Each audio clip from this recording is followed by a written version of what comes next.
తెలుగు శ్రోతలందరికీ నమస్కారం అండి. మన అలనాటి కథలు ఎవర్ గ్రీన్ స్టోరీస్ ఛానల్కి మీ అందరికీ స్వాగతం.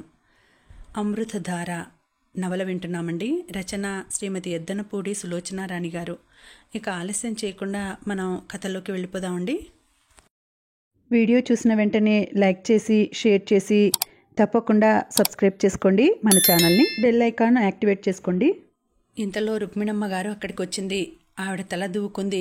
ఇస్త్రీ జరీ చీర కట్టుకుంది. దర్బారుకు వచ్చిన మహారాణిలా ఠీవీగా నడిచి వచ్చి మనోజ్ ఉయ్యాలకి ఎదురుగా ఉన్న సోఫాలో కూర్చుంది. దుర్గా దుర్గా పిలిచింది. ఆ స్వరం అధికారపూర్వకంగా ఫర్మానా జారీ చేయబోయే మనిషిలా ఉంది.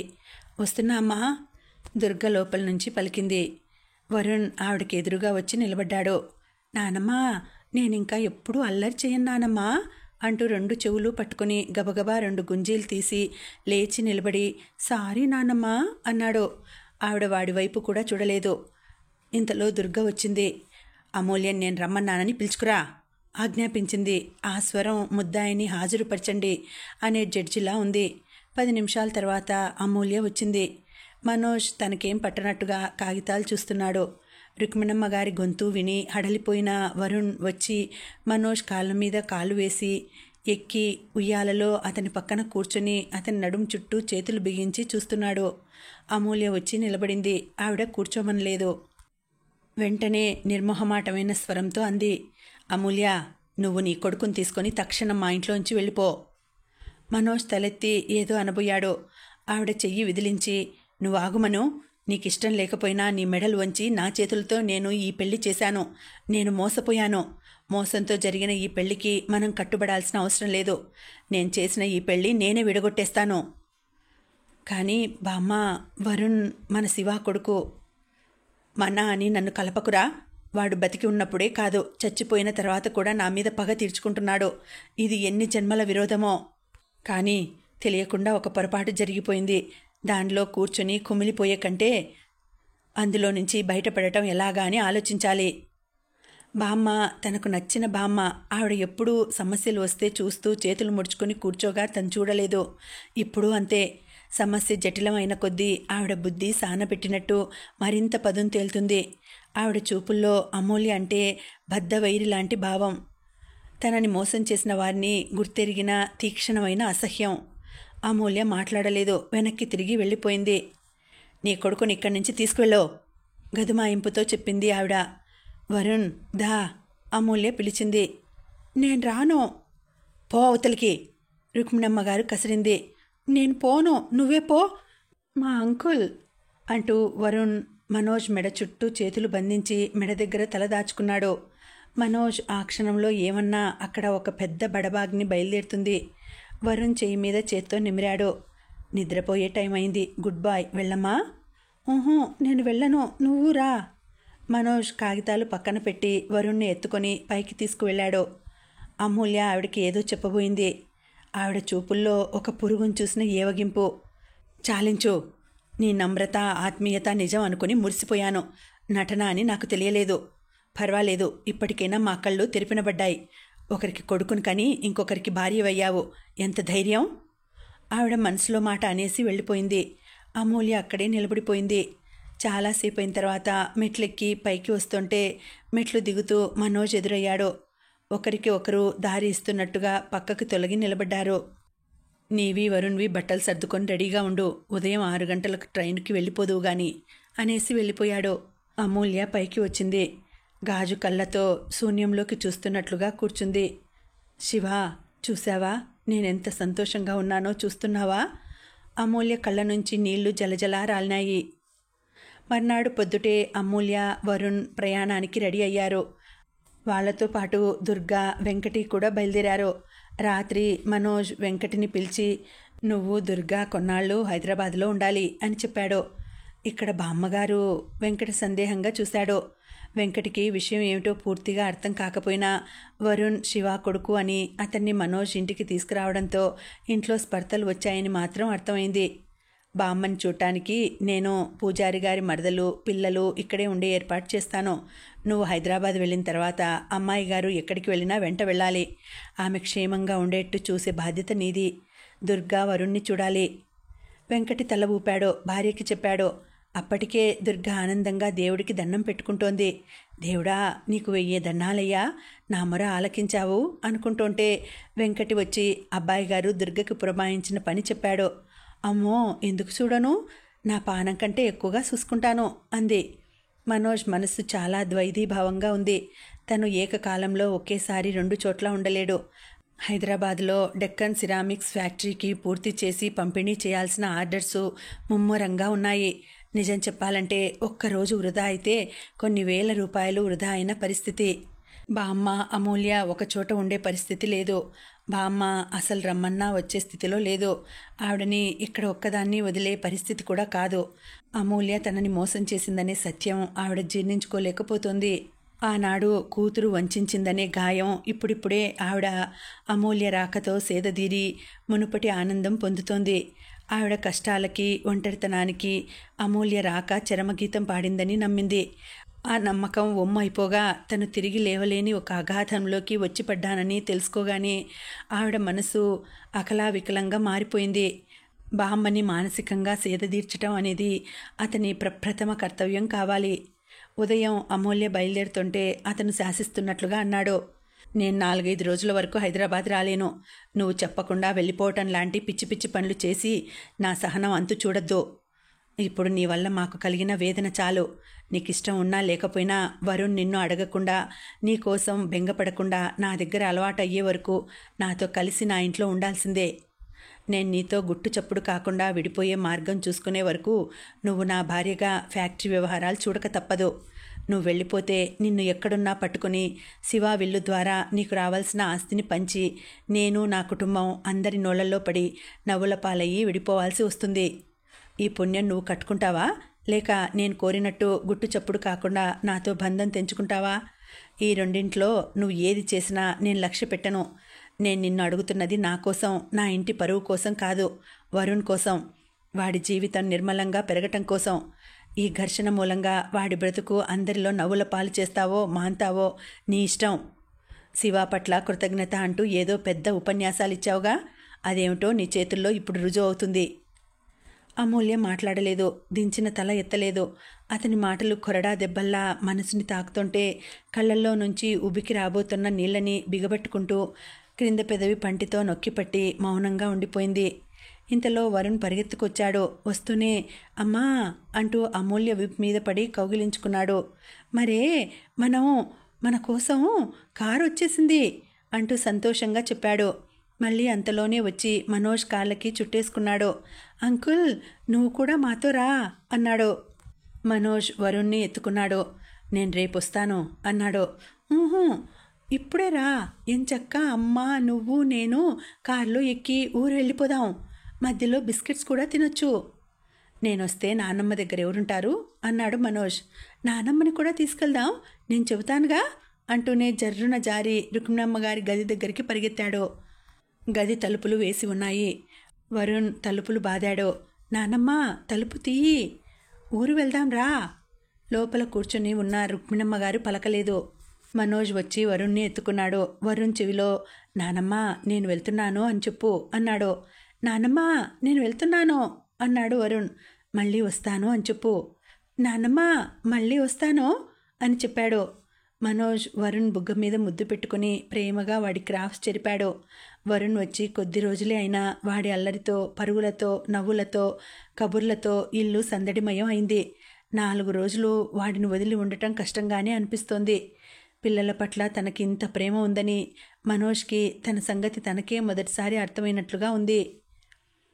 మనోజ్ వరుణ్ణి ఎత్తుకొని వచ్చి కారులో కూర్చోబెట్టాడు. అప్పటికే అమూల్య వచ్చి కారులో కూర్చుంది. ఆ క్షణంలో పాలిపోయి భావశూన్యంగా నిస్తేజంగా ఉన్న అమూల్య ముఖం మనోజ్ మనసులో రగులుతున్న మంట మీద నీళ్లు చల్లినట్లు అయింది. ఏ మనిషి అయినా బాధపడుతుంటే అతను చూడలేడు. కారు వెళ్ళిపోయింది. అతను క్షణంసేపు అక్కడే నిలబడిపోయాడు. హఠాత్తుగా అతని మనసు శూన్య మందిరంలా అనిపించసాగింది. సందడి, నవ్వులు, సంతోషం వరుణ్తో పాటే వెళ్ళిపోయినట్టయింది. అతను లోపలికి తిరిగి వచ్చాడు. రుక్మిణమ్మ గారి గది తలుపులు తట్టాడు. బామ్మా, తలుపు తీ ప్రాధేయతగా పిలిచాడు. లోపల నుంచి జవాబు రాలేదు. బామ్మా, నిన్నే, తలుపు తీయి, వాళ్ళు వెళ్ళిపోయారు, పంపించేశాను. 5 నిమిషాల తర్వాత తలుపులు తెరుచుకున్నాయి. ఆవిడ గుమ్మంలో ఎదురుగా నిలబడింది. వాళ్ళతో పాటు నువ్వెందుకు వెళ్ళలేదు? ఆవిడ అడిగింది. మనోజ్కి ఆవిడ ముఖం చూస్తుంటే భయం వేసింది. ఇష్టమైన వ్యక్తిని శ్మశానానికి తీసుకువెళ్ళి తనే స్వయంగా తగలబెట్టి వచ్చిన మనిషి విషాదం ఆమె ముఖంలో గూడు కట్టుకుంది. బామ్మా అన్నాడు లోపలికి వస్తూ. నువ్వు రాకు, వెళ్ళిపో. అమూల్య కాదు, నువ్వే నన్ను మోసం చేశావు, వెళ్ళు అరిచింది. బామ్మా నా మాట విను ఆత్మీయంగా అన్నాడు. నేను వినను. నీ మాట గుడ్డిదానిలా నమ్మాను. నువ్వు అమూల్య ఎవరో తెలియనట్టు పెళ్లి చేసుకుంటావా? మనో, ఎందుకురా ఇంత వెన్నుపోటు పొడిచావు? నాకు తెలుసులే, అమూల్యం చేసుకుని నాకు తగిన శాస్తి చేశానని అనుకున్నావు కదూ? అవునా? నాకిలా శాస్తి చేశావు. ఇలాంటి శాస్తి నాకు మీ నాన్న గాని చివరికి మీ అత్తయ్య కూడా చేయలేదు. వారందరికంటే నిన్ను ప్రాణంగా చూసినందుకే అంత ఎక్కువగా శాస్తి చేశావు. ఆవిడకి పెద్దగా ఏడుపు వచ్చేసింది. బామ్మా ప్లీజ్ బామ్మా. మనోజ్ ఆవిడ భుజాల చుట్టూ చెయ్యి వేశాడు. ఆవిడకి ఎలా ధైర్యం చెప్పాలో అతనికి అర్థం కావడం లేదు.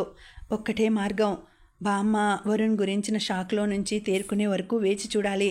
చాలా సహనం, పట్టుదల, ప్రశాంతత జీవితంలో ఎప్పుడూ లేనంతగా ఈ క్షణంలో అవసరం. ఆవిడ ఏడుపు మరింత పొంగులా వచ్చి ముంచేసింది. అమూల్య నన్ను ఇంత మోసం చేసిందా? ఎంత ఇష్టపడ్డాన్రా, ఇంత గోతిలో పడతానని కలలో కూడా అనుకోలేదు. బామ్మ అంటూ నా వెంట తిరిగి నన్ను ఎంత మురిపించిందిరా. అదంతా నా కోసం, నా మీద ప్రేమ అనుకున్నారా? శివ కొడుకు కోసం అనుకోలేదు. ఈ బాధ కంటే శివ ఆస్తి పనిచేసి ఇచ్చినా నాకు బాగుండేది. మనో, నాకేమిటోగా ఉందిరా, చాలా అయోమయంగా ఉంది. నాకేం తెలియటం లేదు. అసలు నా జీవితం ఏమిటో, నేనేమిటో నాకు తెలియటం లేదురా. బామ్మ నువ్వు కొంచెం రెస్ట్ తీసుకో. అతను బలవంతంగా తీసుకువచ్చి మంచం మీద కూర్చోబెట్టాడు. కళ్ళు తిరుగుతున్నాయిరా అంది మనోజ్ చెయ్యి గట్టిగా పట్టుకుంటూ. నీకు నేను ఎంత పని చేశానురా. నువ్వు పెళ్లి చేసుకొని మొర్రో అంటే తీసుకువచ్చి నీ ప్రాణం తీసి చచ్చిపోతాను అని బెదిరించి నా చేతులతోని నేను పెళ్లి చేశాను. ఇది నా తప్పేరా, నా తప్పే. కానీ నేను అనుకోలేదు, నాకు తెలియలేదు. భగవంతుడు నన్ను దగా చేశాడు. ఆవిడ ఏడుపు ఎక్కువైపోయింది. చిన్న పరిగెత్తుకొచ్చాడు. చిన్న, డాక్టర్ గారిని పిలుచుకురా అని చెప్పాడు. 10 నిమిషాల్లో డాక్టర్ గారు వచ్చారు. ఆవిడ బీపీ పెరిగిందని చెప్పాడు. ఇంజెక్షన్ చేశాడు. ఇంతలో కరుణాకరం పూజారి మరదల్ని వెంట పెట్టుకొని వచ్చాడు. మనోజ్ రుక్మిణమ్మ గారి మంచం పక్కనే కుర్చీ వేసుకుని కూర్చున్నాడు. పూజారి మరదలు సుందరమ్మ వచ్చి, వంట అయింది బాబు, భోజనానికి లేవండి అంది. ఆకల్లేదు, మీరందరూ భోజనాలు చేసేయండి అన్నాడు. 12 గంటలకి రుక్మిణమ్మ గారికి మెలకువ వచ్చింది. మనోజ్ సగ్గుబియ్యం జావ కాయించి ఆవిడ చేత బలవంతంగా తనే తాగించాడు. ఆవిడ ఏడుస్తూ అతని చెయ్యి పట్టుకుని అంది. మనో, నువ్వు నన్ను వదిలి ఎక్కడికి వెళ్ళకు అంది భయంగా. ఎవరన్నా వస్తారేమో, నేనేం తప్పు చేయలేదు. మీ అత్తయ్య మొగుడు సంగతి నాకు తెలియదు. పోలీసులు వస్తారేమో, వెళ్ళకు నువ్వు. ఆవిడ మాటలు అతనికి అర్థం కాలేదు. వెళ్ళను బామ్మ, ఎక్కడికి వెళ్ళను అన్నాడు. ఆవిడని చూస్తుంటే అతనికి ఆదుర్దాగా అనిపించింది. 10 సంవత్సరాల వార్ధక్యం ఒక్క రాత్రిలో పైబడినట్లు కనిపిస్తోంది ఆవిడలో. యుద్ధంలో చిత్తుగా ఓడిపోయి చనిపోయిన సైనికుల మధ్య కూర్చున్న సేనాన్లా ఉంది ఆవిడ. ఆ కళ్ళల్లో నిరాశ, నిస్పృహ, వైరాగ్యం. ఈ ప్రపంచంలో ఇంక దేని పట్ల ఏ ఆసక్తి లేని నిర్లిప్తత ఉంది. మర్నాడు రాత్రి రుక్మిణమ్మ గారు జావ తాగి నిద్రపోయింది. మనోజ్ ఉయ్యాల మీద కూర్చుని పత్రిక తిరిగేస్తున్నాడు. ఇంతలో ఫోన్ మోగింది. హలో అంకుల్, వరుణ్ చిన్నారి స్వరం వినిపించింది. హలో డియర్ అన్నాడు. ఆ క్షణంలో ఆ చిన్నారి కంఠం అతన్ని సేద తీరుస్తున్నట్టే అనిపించింది. హలో, పిఏ రాజగోపాల్ మాట్లాడాడు. సార్, నేను ఇంటి దగ్గర నుంచి మాట్లాడుతున్నాను అంటూ గోపాల్ ఆ రోజు అమ్మగారు ఫ్యాక్టరీలో చేసిన పనులు, ఇంటి దగ్గర ఫైల్స్ చూసి రాసిన జవాబుల వివరాలు ఏకరువు పెట్టాడు. అమూల్య అతని చేత చేయించిందని తెలుస్తూనే ఉంది. రేపు మళ్ళీ ఇదే టైంకి చెయ్యి అన్నాడు మనోజ్. సార్ ఆగండి. ఏమిటి? బామ్మగారు ఎలా ఉన్నారు? అదే నేనే అడుగుతున్నాను, ఎలా ఉన్నారు? బాగానే ఉంది అని పెట్టేశాడు మనోజ్. ఈ విషయం కూడా అమూల్య అడిగించిందని అర్థమవుతూనే ఉంది. మనోజ్ టైం చూసి వచ్చి ఆవిడకి మందు వేయటానికి నిద్ర లేపాడు. కళ్ళు ఎర్రగా ఉన్నాయి. ఆవిడ ఒళ్ళు కాలిపోతోంది. జ్వరం బాగా వచ్చింది. అమూల్య ఏది? పిలు అంది ఆవిడ. ఆవిడ కొద్దిగా అపస్మారకంలోకి వెళ్ళినట్టుగా తెలుస్తోంది. పిలుస్తాను, మందేసుకో అన్నాడు. పిలు, అమ్మాయ్, అమూల్య, అమీ ఇలా రామ్మా, వీడు శివా కొడుకా, నాకు చెప్పలేదేం? వరుణేడి, ఎక్కడా? ఆవిడ లేచి మంచం దిగబోయింది. మనోజ్ బలవంతంగా ఆపాడు. ఆవిడని బుజ్జగించి నిద్రమందు ఇవ్వటానికి అతనికి చాలా కష్టమైంది.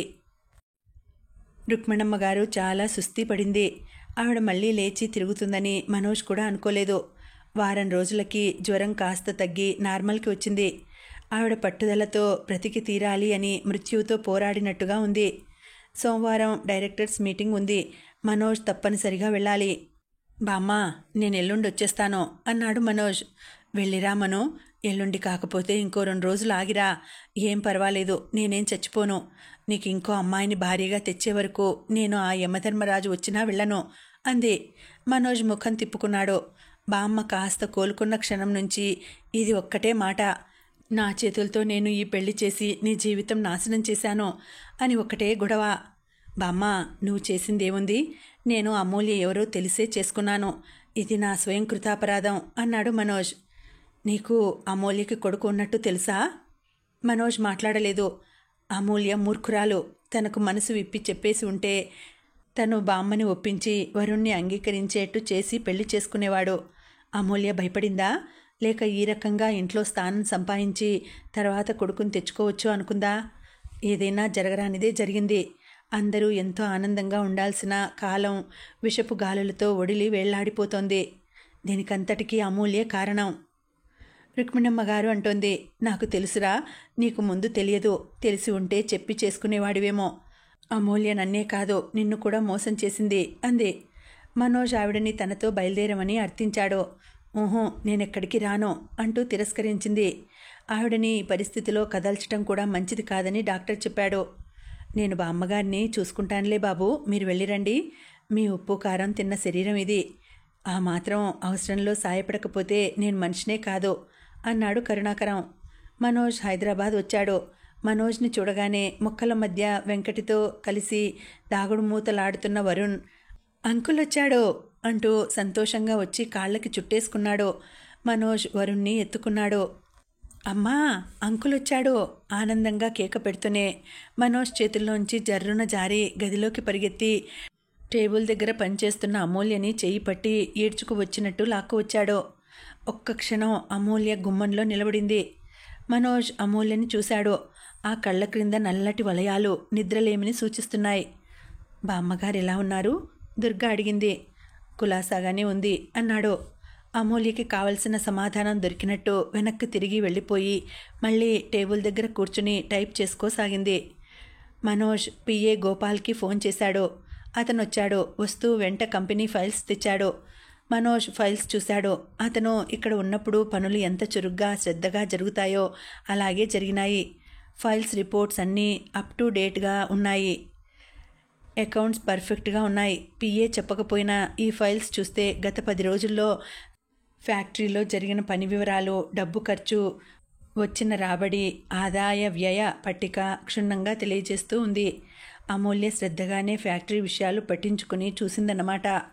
మనోజ్ వరుణ్ భోజనానికి కూర్చున్నారు. దుర్గ వడ్డించింది. అమూల్య ఆకల్లేదు అంది. రాలేదు.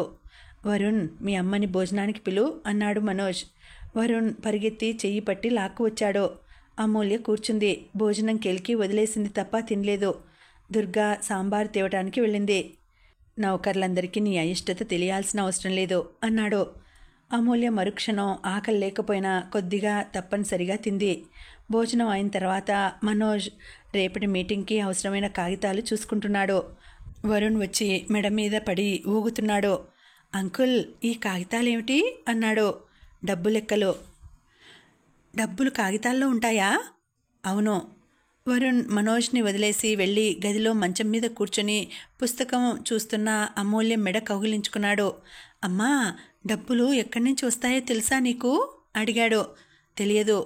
కాగితాల్లోంచి వస్తాయి, అంకుల్ చెప్పాడు అంటూ దిగి మళ్ళీ మనోజ్ దగ్గరికి వచ్చి అతని ప్రక్కన కూర్చొని ఒడిలో తల పెట్టుకుని పడుకున్నాడు. నిద్రపోమ్మా అన్నాడు మనోజ్. ఊహూ, నిద్రపోతే నువ్వు వెళ్ళిపోతావు. మనోజ్ మెడ చుట్టూ చేతులు పెనవేశాడు. నేను వెళితే నువ్వు వస్తావా నాతో అడిగాడు. ఓ అన్నాడు ఉత్సాహంగా. వెంటనే బిగ్గరగా, అమ్మా, మనం అంకుల్తో ఊరు వెళదామా అన్నాడు. అమూల్య పలకలేదు. వరుణ్ అనుమానంగా చూశాడు. అమ్మ ఏది అంటూ బిక్కమొహం పెట్టి మనోజ్ని వదిలి మంచం దిగి పరిగెత్తాడు. మనోజ్కి ఆ చిన్నారి మనసు పడే ఆతృత అర్థమైంది. ఇటు తను కావాలి, అటు తల్లి కావాలి. ఒక్క క్షణం ఒకరి దగ్గరుంటే రెండో వారు ఉన్నారా లేదా అని వెతుక్కుంటున్నాడు. మనోజ్ లైట్ తీసి వచ్చి పడుకున్నాడు. వరుణ్ దిండు తెచ్చుకొని వచ్చాడు. నేను నీ దగ్గరే పడుకుంటా అన్నాడు. మీ అమ్మ దగ్గర పడుకో అన్నాడు మనోజ్. ఊహూ, నేను అమ్మ నిద్రపోతుంటే నువ్వు వెళ్ళిపోతావుట. అమ్మ నన్ను నీ దగ్గరే పడుకోమంది అన్నాడు మంచం ఎక్కుతూ. మనోజ్ వరుణ్ని గుండెల మీద పడుకోబెట్టుకున్నాడు. కథ చెప్పు అన్నాడు వరుణ్. నాకు రాదు, అమ్మ చెబుతుంది, వెళ్ళు. ఊహూ, నువ్వు నాతో కబుర్లు చెబుతూ ఉండు, అమ్మ ఊరు వెళ్ళిపోతుంది అన్నాడు. వరుణ్ బిక్కమొహం వేశాడు. మనోజ్ వదిలిపెట్టకున్నా ఆగకుండా పెనుగులాడి పరిగెత్తేశాడు. మళ్ళీ రాలేదు. మనోజ్కి నవ్వొచ్చింది. వాడికి తను ఊరి వెళ్ళినా పర్వాలేదు, అమూల్య మాత్రం వెళ్ళటానికి ఒప్పుకోడన్నమాట.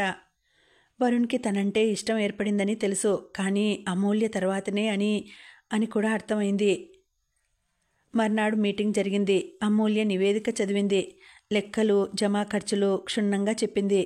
ఫ్యాక్టరీకి ఉన్న ఆర్డర్స్ సకాలంలో అందేలా చేయాలంటే డబుల్ షిఫ్ట్ పనిచేయాలని సూచించింది.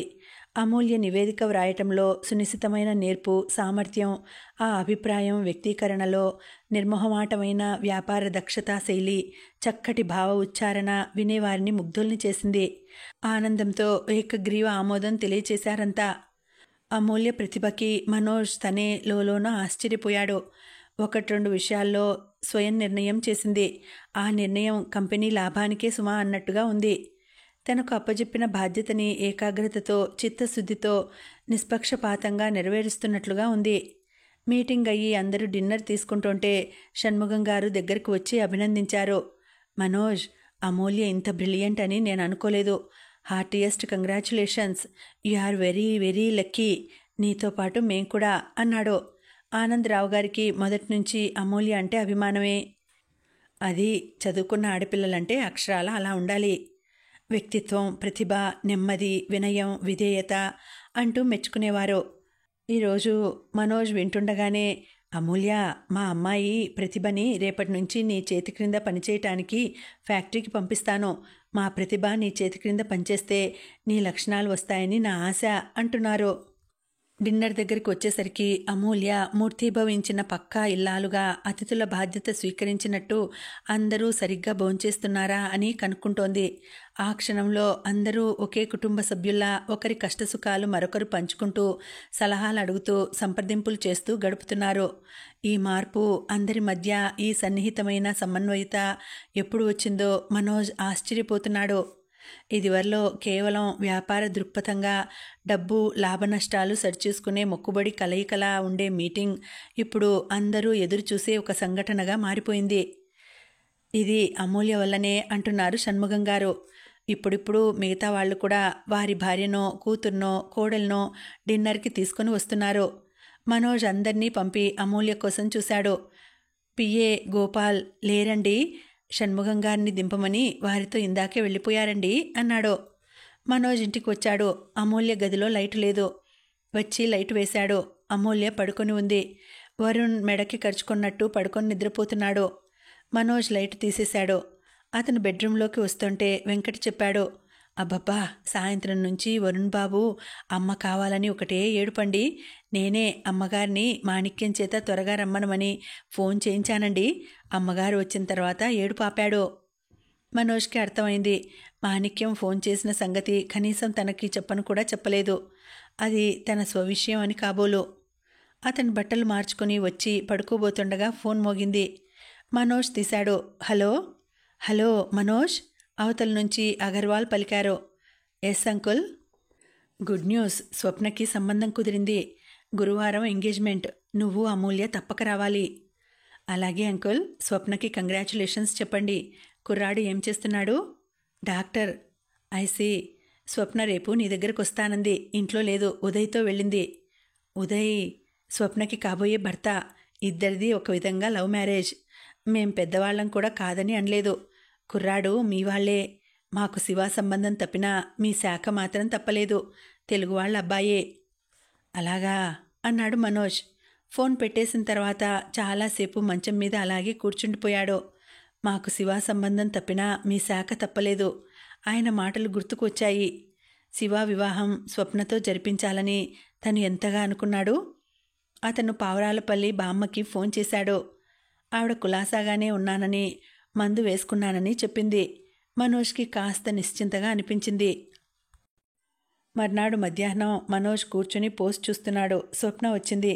మనో, అమూల్యకి ఈ పూటకి నువ్వు సెలవు మంజూరు చేయాలి, మేం షాపింగ్కి వెళ్ళాలి అంది. తనేం నా ఆధీనంలో లేదు, పూర్తి స్వతంత్రురాలు అన్నాడు. మీ మగవాళ్ళంతా పై మాటలు. ఉదయ్ కూడా అలాగే అంటాడు, కానీ చాలా పొసెసివ్. ఇంతకీ ఉదయ్ గురించి చెప్పలేదు, ఎలా పరిచయం? అవన్నీ టాప్ సీక్రెట్స్. స్వప్న నవ్వింది. ఇంతకీ అమూల్యని పంపిస్తున్నావా లేదా?